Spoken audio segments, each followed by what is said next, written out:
The 2023 Monaco Grand Prix witnessed a tale of contrasting fortunes. While Fernando Alonso baked in the glory of a remarkable second-place finish, Lance Stroll's lackluster performance brought forth the troubling reality. His struggles on the prestigious street circuit exposed the performance gap between him and his teammate Alonso. Lawrence Stroll, the team owner, now stands at a pivotal crossroads, faced with a difficult choice. Should he replace his son with a top-tier driver, or risk slipping further behind in the competitive hierarchy? Let's take a detailed look at this. Lance Stroll's performance at the 2023 Monaco GP was far away from being called impressive. The Canadian driver was left frustrated after he failed to match the pace of Fernando Alonso. Just a few months ago, nobody could have predicted the incredible resurgence of Fernando Alonso in Formula One. The two-time world champion has been a revelation this season, securing an astonishing 5 podium finishes out of 6 races. He narrowly missed out on third place in the other race, showcasing his consistency and proving that his skills have not faded over time. Fernando Alonso is no stranger to competitive F1 cars, having clinched world titles in 2005 and 2006 with Renault. He further demonstrated his abilities during his stint with McLaren in 2007 and his determined efforts with Ferrari. His return to the sport has been seamless, and he has quickly adapted to the demands of modern-day Formula One. In stark contrast, Alonso's teammate Lance Stroll has struggled to come to terms with the competitive nature of the AMR23. Aston Martin, as a result, seems to rely heavily on Alonso's performances, effectively making them a one-man team in the Constructors' Championship battle. Despite Alonso's stellar showings, Aston Martin currently holds only a slim 1-point advantage over Mercedes. The Brackley-based team, although starting the season slower than Aston Martin, has closed the gap by fielding 2 equally competitive drivers. The predicament faced by Aston Martin and team owner Lawrence Stroll is that his son, Lance Stroll, is the driver who has not lived up to the potential of the car. This situation is similar to McLaren's experience last year, when Daniel Ricciardo struggled to provide adequate support to Lando Norris. Ricciardo's inconsistent performances ultimately led to McLaren losing 4th place to Alpine in the Constructors' Championship. The financial impact of this loss is substantial, amounting to millions of dollars in prize money. Aston Martin has been making significant strides in establishing themselves as a force to be reckoned with in Formula One. Lawrence Stroll, the team owner, has spared no expense in investing in their factory, facilities, and personnel. With high-profile additions like former Red Bull Aero chief Dan Fallows as their technical director, Aston Martin's trajectory as a top-tier team seemed promising. However, the evolving nature of the team has placed Stroll in a challenging position, as the initial intention of providing a platform for his son Lance to showcase his talents has transformed into a genuine front-running team. The dilemma Stroll faces is that although Lance possesses immense talent, he is currently unable to match the level of performance demonstrated by Fernando Alonso, a formidable driver with years of experience and accolades. Alonso's dominance over Stroll was evident right from the start in Monaco. While Stroll ended Friday practice half a second behind Alonso, he did manage to secure 3rd place in FP3. However, the true potential of Alonso's outright speed remained elusive due to various incidents during the session. The qualifying session further exposed Stroll's struggles. A suboptimal outlap immediately put Stroll at a disadvantage for his first flying lap in Q2. This was followed by an unfortunate incident at the weighbridge, which cost him precious time before attempting another quick lap. However, his second flying run was marred by damage to his car's floor, caused by debris from Lando Norris's collision with the chicane barrier. Starting from the lower midfield, Stroll faced an uphill battle to regain lost ground. Unfortunately, his race took a turn for the worse as he encountered damage on the opening lap. Struggling with brake issues, Stroll's race soon became a series of unfortunate incidents, as he found himself bouncing off the barriers in the second sector, culminating in an embarrassing conclusion to his race. While it may be tempting to offer reasons and excuses for Stroll's inability to score points, the reality is that Stroll doesn't have what it takes to make Aston Martin a dominant force on the F1 grid. The evident gap between the two drivers highlights the exceptional skill and experience possessed by Alonso, making it a daunting task for Stroll to measure up to his teammate. The Miami Grand Prix presented another missed opportunity for Lance Stroll, as he struggled in qualifying, starting from 18th on the grid and finished the race in 12th position. In contrast, Fernando Alonso cruised to an unchallenged 3rd place. Although Stroll has had some positive moments, such as a strong 4th place finish in Australia and a 7th place finish in Azerbaijan, the growing gap between his performances and Alonso's in the same machinery is hard to ignore. While Stroll's less than ideal preparations due to pre-season wrist injuries could be seen as a mitigating factor, in the cutthroat world of Formula One, excuses carry little weight. The performance disparity between Stroll and Alonso raises the question: if Aston Martin had 2 drivers of Stroll's caliber, would the AMR 23 be considered a front-running car? As the owner of Aston Martin, Lawrence Stroll cannot afford to turn a blind eye to his son's performance level, even if Lance's position within the team appears secure from an outsider's perspective. In a business as cutthroat as Formula One, Aston Martin must perform at their best to satisfy shareholders, including the Saudi Arabian government, which owns a significant stake in Aston Martin Lagonda. Prominent sponsors like Cognizant and Aramco, representing the Saudi Arabian Public Investment Fund, have also invested significant sums into the team. These corporate sponsors do not engage in vanity projects, they expect results. The efforts made by Jefferson Slack, the team's management, in securing major partnerships demonstrate the commitment to success. However, without Stroll matching Alonso's performance or demonstrating significant progress, the need for a driver capable of maximizing the car's potential will become increasingly apparent. If Lance Stroll continues to fall short in matching Alonso's results or even running him closely,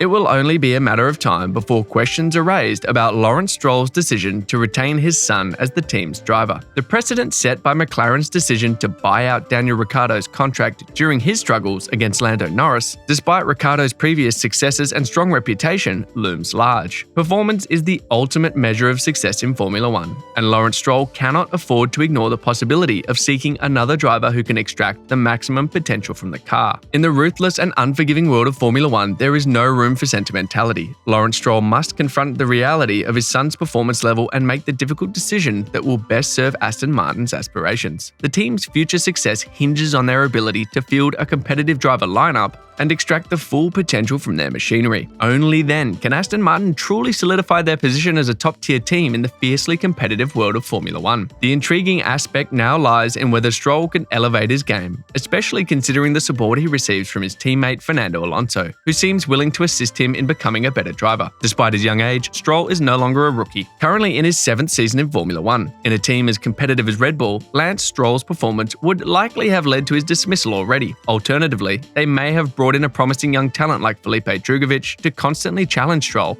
and ignite a sense of urgency within him. The high standards and fierce competition demand immediate action to ensure the team remains at the forefront. So, when will Lawrence Stroll be willing to set aside his personal pride? Will it require Aston Martin consistently being outperformed by Mercedes and Ferrari despite having arguably the second best car on the grid for Lawrence Stroll to reconsider his son's position within the team? While performances like Stroll's usually get drivers axed, F1 journalist Peter Windsor believes the Canadian will most likely retain his seat for the foreseeable future. When asked whether Stroll would lose his spot, Windsor stated, "I don't think he will. I think that team is built for Lance, and if Lance tomorrow decided that he didn't want to race Formula One anymore and wanted to go rallying or downhill skiing, I don't think Lawrence Stroll would continue to own that team." He added, "I think he'd try to sell it and move on. I think he's only doing it for his son Lance. There's not going to be a moment where Lawrence Stroll says, 'I'm going to fire my son and hire somebody else.'" Now over to you. Do you agree with F1 journalist Windsor? Or do you see Lance getting fired soon? Let us know what you think in the comments section below. That will be all for today's video. Thanks for staying tuned. Please don't forget to hit the subscribe button and notification bell so that you can always get to watch more amazing videos like this. See you in the next video.